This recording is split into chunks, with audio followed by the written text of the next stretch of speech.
গরমে আমরা সবাই অতিষ্ঠ হয়ে গিয়েছি। তো এই গরমের জন্য সব স্কুল, কলেজ, বিশ্ববিদ্যালয় বন্ধ দিয়েছে। এটা খুব ভালোই করেছে, কারণ আগে শিক্ষার্থীরা সুস্থ থাকবে, তারপর তো পড়াশোনা করবে। যদি বাচ্চা-কাচ্চা পড়তে গিয়ে অসুস্থ হয়ে যায় তাহলে কিভাবে হবে? জায়ানদের স্কুলও বন্ধ ছিল গরমে। তো 2 সপ্তাহ ওদের অনলাইনে ক্লাস নিয়েছে। তো ও যেহেতু এখন অনলাইনে ক্লাসে অভ্যস্ত না, করোনার মধ্যে ও কখনো ক্লাস করেনি, তখন ও অনেক ছোট ছিল।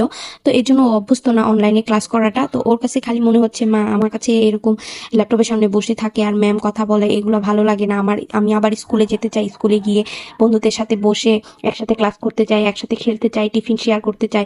ও সেগুলাই আমাকে বারবার বলে যে ওর এখানেও টিফিনে গ্যাপ দেয়। তো তখন ও আমাকে বলে, মা আমার ক্লাস করতে ভালো লাগছে না, আমি টিফিনে পড়ে আর ক্লাস করবো না। আর ও আমাদের সামনে ক্লাস করতে খুবই লজ্জা পাচ্ছিল, মানে এমন একটা ভাব করছিল, মানে ও কি জানি অন্যায় করে ফেলতেছে।